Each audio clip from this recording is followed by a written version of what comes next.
tahun untuk kita semua. 35 tahun GKI kita rayakan hari ini melalui pertukaran pelayan kebaktian Sinode.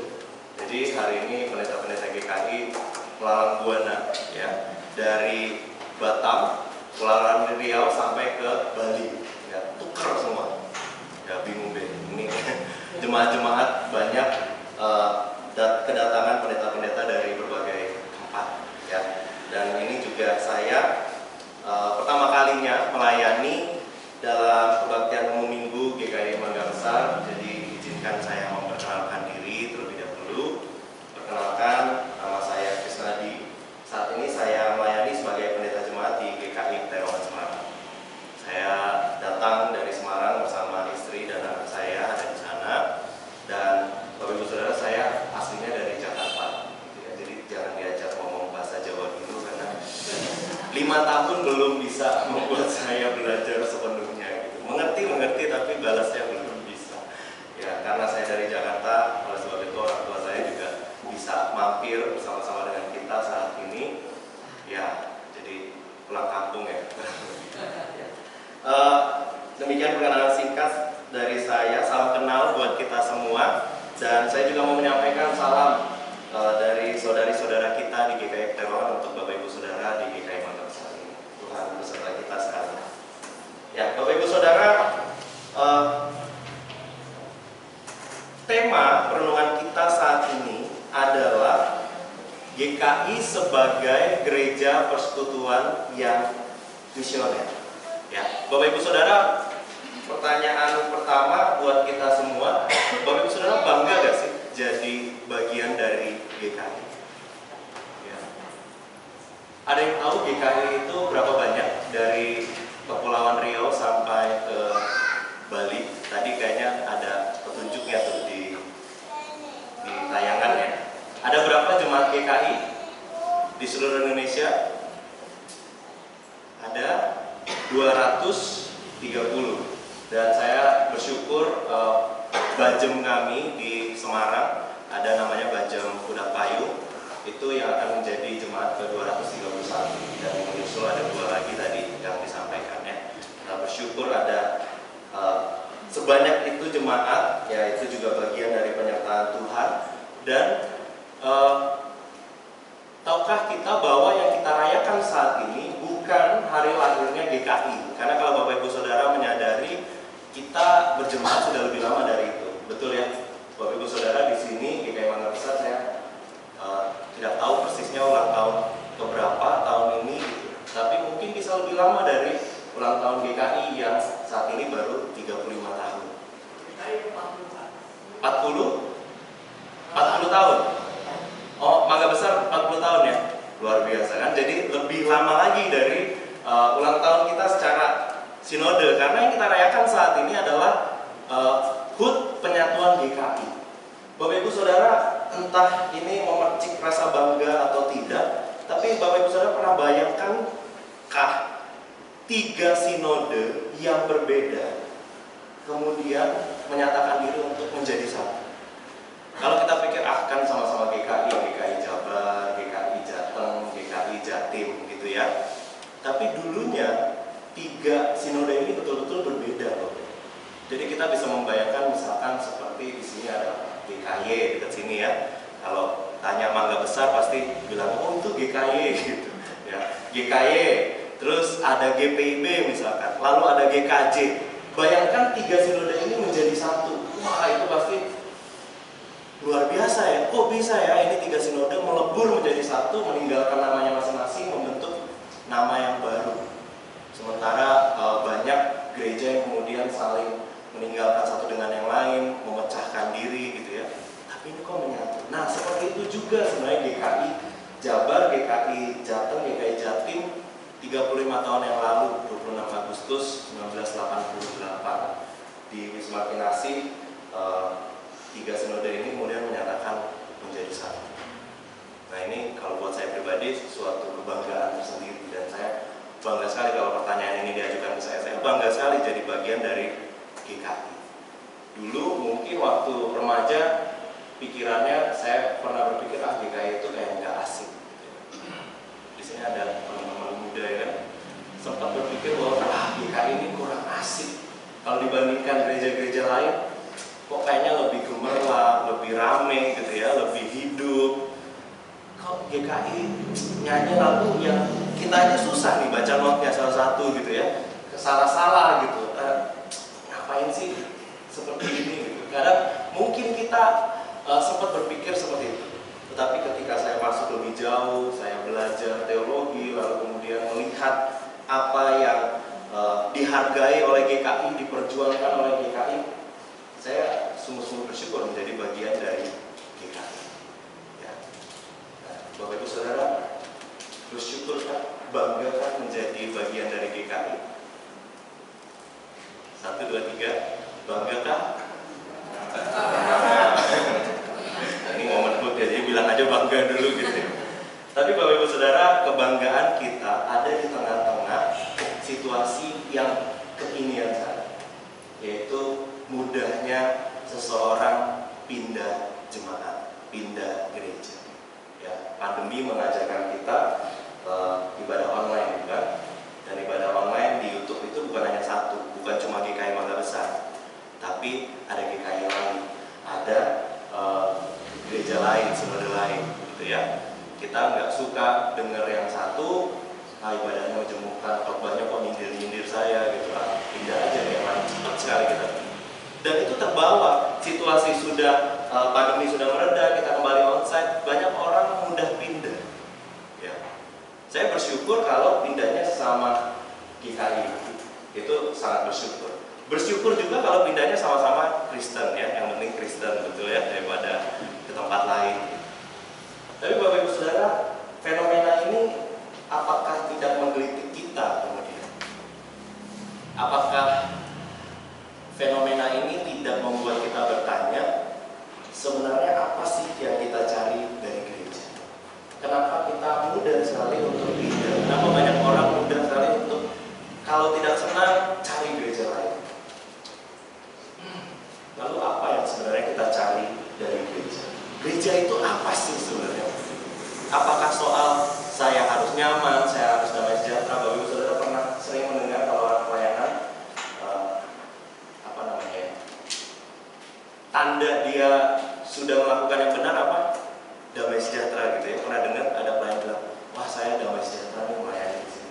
Wah saya nggak damai sejahtera nih. Saya mau katakan Bapak Ibu Saudara, kadang-kala itu bisa damai sejahtera yang palsu. Ketika Bapak Ibu Saudara mendapati tantangan dalam pelayanan terus bilang, wah saya nggak damai sejahtera di sini. Ya mungkin kitanya saja yang kurang berjuang, kurang siap untuk menghadapi tantangan dan mudah menyerah. Jadi kalau dibilang apa yang kita cari damai sejahtera yang seperti apa? Gereja itu apa sih sebenarnya? Nah, saya ajak kita untuk melihat Bapak Ibu Saudara, gereja pada mulanya. Ya. Gereja pada mulanya berasal dari mana? Dari satu pribadi ini yang bernama Yesus. Dan Yesus mengajak para murid untuk mengikut Dia. Ya, satu persatu dipanggil, ikutlah. Dan satu persatu juga bersedia meninggalkan semuanya dan langsung mengikut Yesus. Pada mulanya gereja berasal dari sini. Lalu kemudian di bagian berikutnya dalam perjalanan selanjutnya, perjalanan para murid mengikut Yesus itu menjadi sebuah perjalanan iman yang dalam suatu waktu bisa meminta pengakuan iman seperti yang Petrus lakukan. Bapak Ibu Saudara, tadi bacaan kita dari Matius 16 ayat 13 sampai 20. Kalau Bapak Ibu Saudara sadari, di situ setting tempatnya disebut Kaisarea Filipi. Dan kalau Bapak Ibu Saudara search atau pernah nonton videonya, Kaisarea Filipi itu ada satu bangunan kuno yang diberi nama pintu gerbang neraka. Ya, karena di situ dikenal diyakini ada penguasa yang luar biasa di situ, dan di situ diberikan nama pintu gerbang neraka. Lalu Yesus di hadapan pintu gerbang neraka, Yesus bertanya pada para murid, kata orang, siapakah anak manusia itu? Lalu dilanjutkan, tetapi apa kata, siapakah aku ini? Dan di hadapan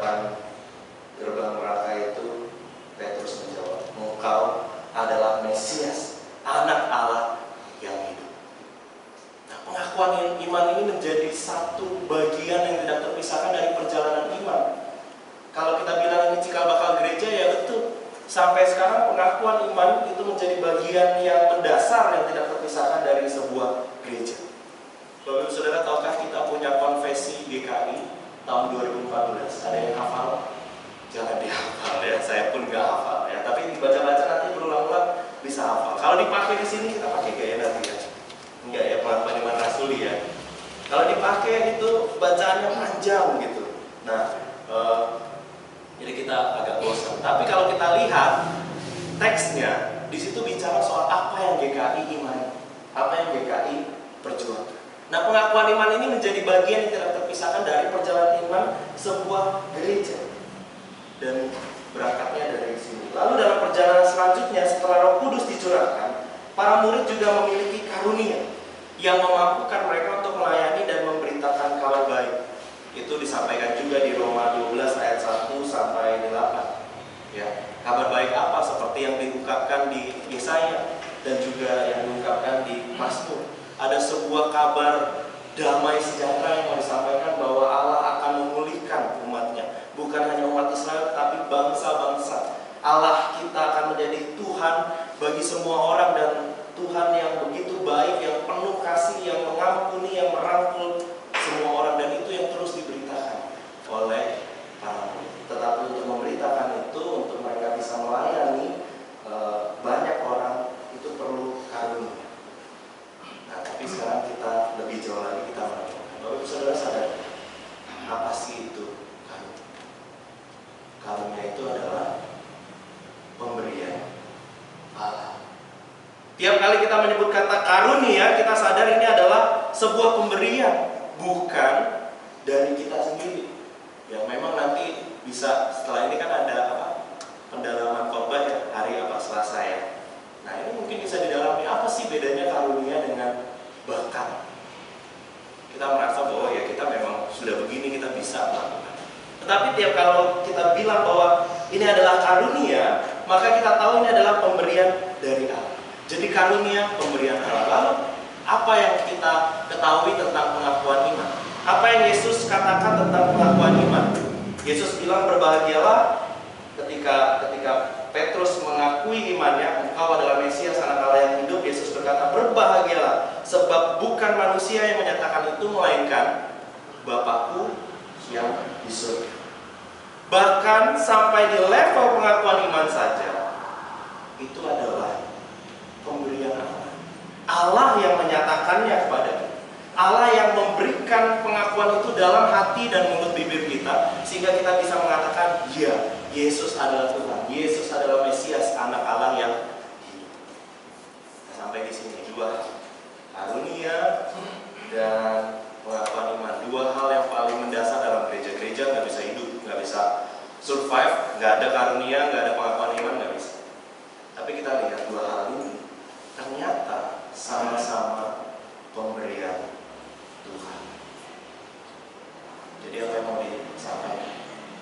Bahwa ketika kita merenungkan keberadaan gereja, kita diajak untuk menyadari bahwa Allah adalah penyebab dan alasan kenapa gereja itu ada. Dan kalau mau disambungkan lagi dengan bacaan kita, Yesus sendiri mengatakan, atas batu karang ini, di atas Petrus dan pengakuannya dan kesadarannya bahwa Allah adalah penyebab dan alasan kenapa gereja itu bisa ada, di atas batu karang ini, aku, kata Yesus, akan mendirikan jemaatku dan alam maut tidak akan menguasai. Jadi gereja diletakkan pada dasar yang kokoh, yaitu kesadaran bahwa karunia dan pengakuan iman itu pun berasal dari Allah. Allah adalah penyebab, Allah adalah alasan kenapa gereja itu ada. Nah, fakta ini Bapak Ibu Saudara membuat kita sedikit banyak menjadi tenang.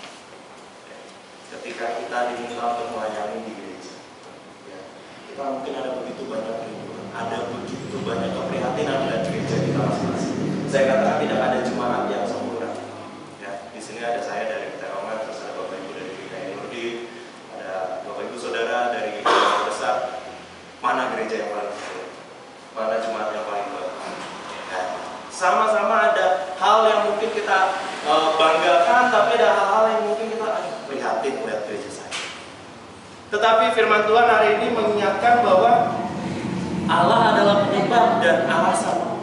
Ketika seseorang bisa mengerjakan bagiannya dengan baik, bisa melayani Tuhan dengan baik, ketika gereja bisa bertumbuh, ketika gereja bisa melakukan ini dan itu pun Allah yang bekerja di dalam dan melalui. Jadi kita menjadi tenang. Saya pernah membaca sebuah buku pembinaan kaum muda, ya, contemporary youth ministry. Lalu di situ menceritakan penulis buku ini, Mike Yaconelli, kalau pernah baca, dia ketika menghadapi pelayanan kaum muda, dia kadang merasa begitu tertekan, begitu banyak tuntutan. Dia melihat kaum muda ada begitu banyak tantangan, ada banyak pergumulan. Dia berusaha untuk menyajikan firman sebaik-baiknya. Dia berusaha membuat acara yang semenarik mungkin. Tapi di satu titik dia merasa dia nggak bisa tertekan begitu terus. Karena anak-anak muda yang dia layani itu bukan punya dia. Karena pelayanan itu sendiri bukan pertama-tama inisiatif dia, tetapi inisiatif dari Allah. Dan tugas dia hanyalah mengerjakan bagiannya dengan sebaik-baiknya, lalu kemudian melihat bagaimana Allah itu sendiri mengembalakannya. Karena gereja, karena pelayanan apapun, kaum muda, usia senior, dan segala macam pelayanan yang ada di gereja, Allah lah yang bekerja.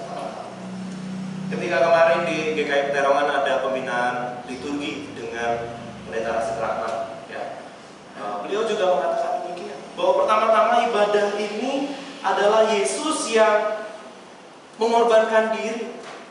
Ya, kenapa ada altar di sini kita letakkan perjamuan, kenapa kita lakukan itu? Kita membayangkan bahwa pertama Yesuslah yang menyelenggarakan ibadah ini, sehingga kita diajak berpartisipasi di dalamnya. Bukan kita yang menyelenggarakan semua ini, inilah Yesus yang melakukannya. Dia mempersembahkan dirinya kepada Bapa dan Bapa menerima persembahan itu, dan kita diajak untuk terlibat dalam ibadah itu sendiri. Nah, Bapak Ibu Saudara, Allah adalah penyebab dan alasan, dan ini membuat kita bisa bernafas lega untuk banyak hal. Tetapi sekaligus menjadi pengingat buat kita, menjadi teguran buat kita juga ketika kita hadir di ruang ibadah ini. Sudahkah Allah itu pun menjadi alasan untuk kita berkumpul bersama-sama di tempat ini? Ada yang datang karena kompak banyak, kecuali orang tua saya. Ada yang datang karena kompak banyak, ya mungkin saya tidak. Bapak Ibu Saudara baru pertama kali kan bertemu dengan saya. Ada yang datang ke sini karena teman, itu sebagian besar. Itu bisa diteliti, ada penelitiannya ya, sebagian besar orang datang karena orang lain. Itu alasan. Tetapi apapun alasan kita yang ada, yang kita miliki masing-masing, tapi mari kita renungkan bersama, sudahkah sungguh-sungguh Allah itu sendiri menjadi alasan kenapa kita berkumpul? Bapak Ibu Saudara pernah melihat kapan terakhir Bapak Ibu Saudara mengunjungi pesta pernikahan, resepsi pernikahan? Ya, saya baru kemarin menyempatkan diri sebelum kesini, saya hadir dulu di resepsi pernikahan rekan. Dan apa yang kita temukan dalam resepsi pernikahan Bapak Ibu Saudara, kita akan menemukan begitu banyak orang yang kita kenal mungkin, dan juga ada yang kita nggak kenal. Ya. Ada yang Bapak Ibu Saudara pesta pernikahannya kenal semua dengan yang hadir, bahkan keluarga aja nggak kenal, tiba-tiba nanya ini siapa yang datang, gitu ya. Ini siapa yang undang? Oh ini temannya ini, oh ini saudara. Tapi Bapak Ibu Saudara sadarkah orang-orang yang berbeda, orang-orang yang asing satu dengan yang lain bisa dikumpulkan dengan satu alasan? Karena pribadi yang menikah itu, mempelai pria, mempelai wanita, mereka datang untuk itu. Jadi kalau ditanya, kenapa kamu datang sini? Oh saya saudaranya ini, oh saya temannya ini, oh saya pernah waktu itu kerja bareng. Nah Bapak Ibu Saudara, bukankah gereja juga memiliki gambaran yang kurang lebih sama dengan itu? Kita awalnya tidak mengenal satu dengan yang lain, tapi kok iya kita bisa sama-sama duduk di tempat ini, duduk di tempat yang sudah ditentukan dari semula gitu ya. Ada yang berubah duduknya, nanti bisa di rolling ya. ditunda. Tapi kita bisa sama-sama duduk di sini. Bukankah itu Kristus yang mengumpulkan kita? Karena kasih kita kepada Tuhan bersama-sama dan kita boleh ada di tempat. Nah, Allah adalah penyebab dan alasan itu menjadi satu pengingat bagi kita semua. Kenapa gereja ini boleh ada? Ketika kemudian tema kita bicara soal gereja menjadi persekutuan yang misioner, ya, misi yang kita kerjakan tentu adalah misi kerajaan surga. Tetapi baik soal misi maupun soal persekutuan, ketika kita memakai dasarnya bahwa Allah itu penyebab dan alasan mengapa gereja itu ada, akhirnya kita bisa diterangi dua-dua. Kita melihat Injil yang kita baca ini bukan sembarang Injil. Dia adalah Injil Matius, dan Bapak Ibu Saudara menyadari apa kekhasannya. Injil Matius dibuka di ayat pasal pertama ayat 23 menyatakan bahwa Yesus namanya adalah Immanuel, yang berarti Allah beserta kita. Ada yang terkejut di sini. Jadi nama lengkap Yesus siapa?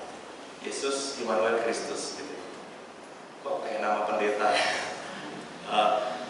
Immanuel artinya Allah beserta kita. Itu di bagian awal dari Injil Matius. Lalu kemudian di bagian akhir pasal 28 ayat 20, kata-kata paling terakhir dikatakan, ketahuilah aku menyertai kamu senantiasa sampai akhir zaman. Injil Matius sangat kuat bicara soal penyertaan Allah, Allah yang tidak pernah terpisah dari kita. Tapi saya mau kasih unjuk yang lebih ajaibnya lagi dari Injil Matius ini. Bapak Ibu Saudara, saya mau tanya, tolong sebutkan pasal berapa dan ayat berapa dari Injil Matius yang menceritakan tentang kenaikan Tuhan Yesus.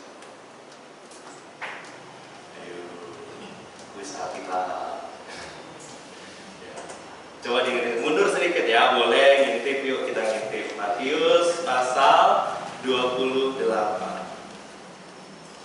Matius pasal 28. Baca judul perikopnya aja. 28 ayat yang pertama, judul perikopnya adalah kebangkitan Yesus. Sesudah itu ada cerita tentang dusta mahkamah agama. Lanjutan dari kebangkitan Yesus karena mayat Yesus hilang, lalu mahkamah agama berusaha untuk mengatakan, oh ini mayatnya dicuri oleh murid-muridnya. Oke, lalu perikop terakhir mengatakan perintah untuk memberitakan Injil, dan 11 murid itu berangkat ke Galilea, ke bukit yang telah ditunjukkan Yesus pada mereka. Ketika melihat dia, mereka menyembahnya, tetapi beberapa orang ragu-ragu. Yesus mendekati mereka dan berkata, kepadaku telah diberikan segala kuasa di sorga dan di bumi, karena itu pergilah jadikanlah semua bangsa muridku dan baptislah mereka dalam nama Bapa, Anak dan Roh Kudus, dan ajarlah mereka melakukan segala sesuatu yang telah kuperintahkan padamu, dan ketahuilah aku menyertai kamu senantiasa sampai kepada akhir zaman. Banyak orang mengatakan ini adalah amanat agung, karena disampaikan tepat sebelum Yesus betul-betul meninggalkan para murid. Yesus terangkat ke surga. Tapi pertanyaannya, di mana adegan Yesus terangkat ke surga?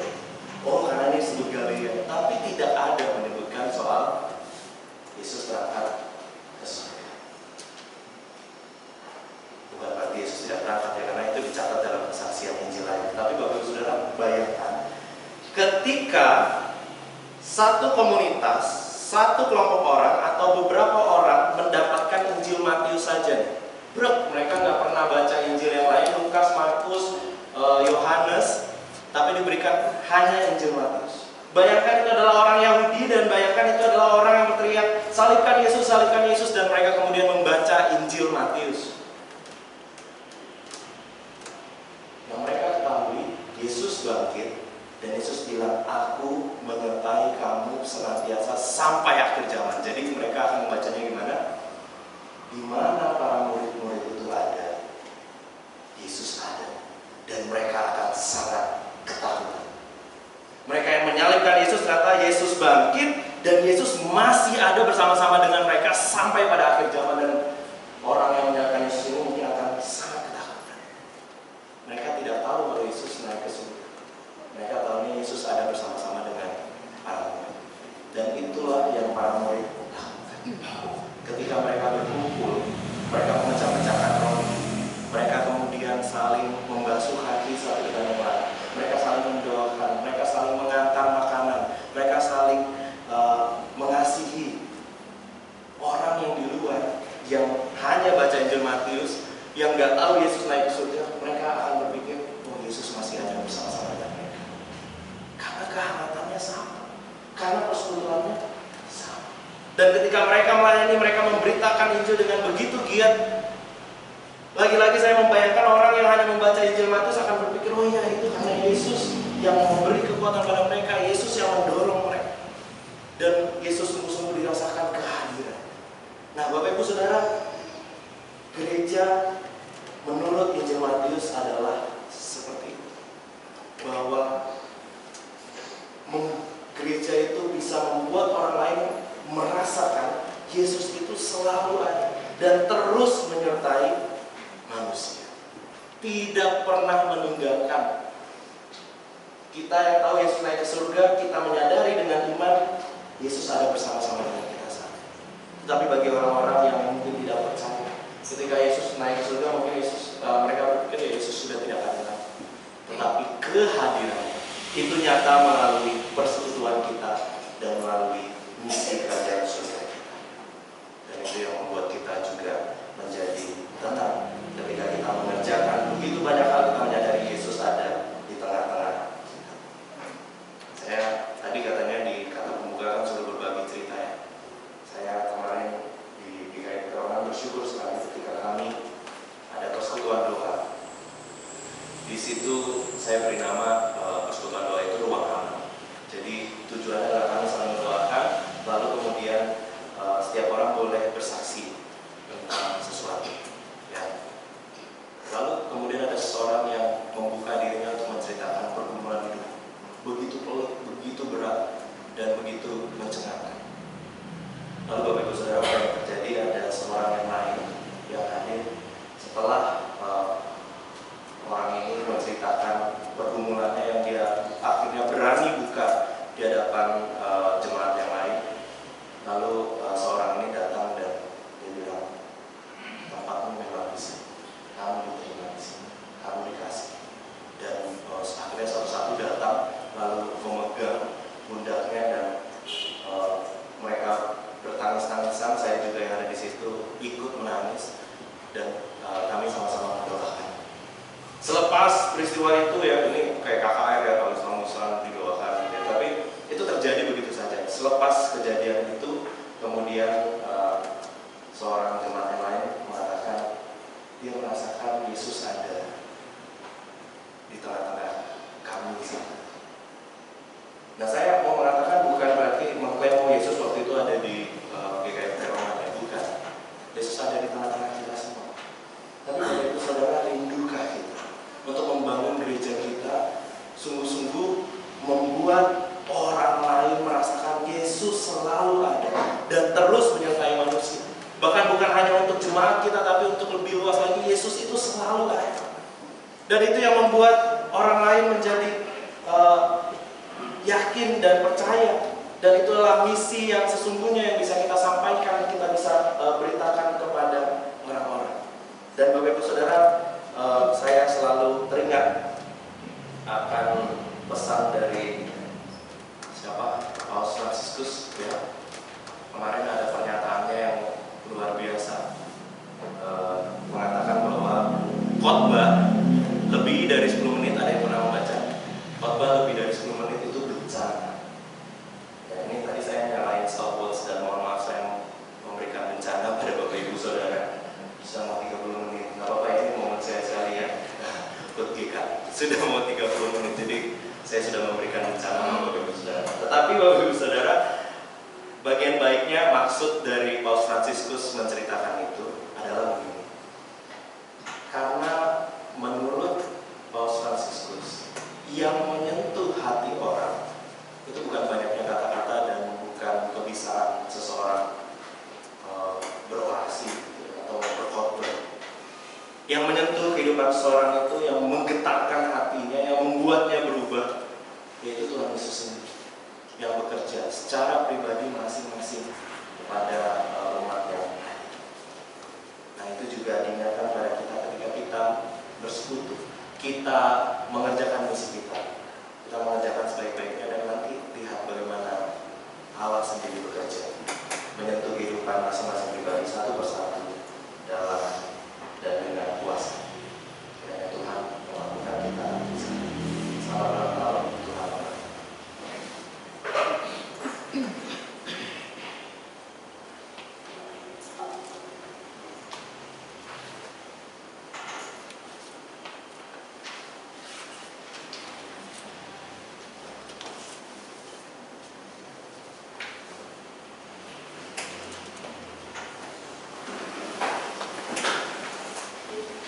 Mari kita berdiri di dalam kesatuan gereja ini.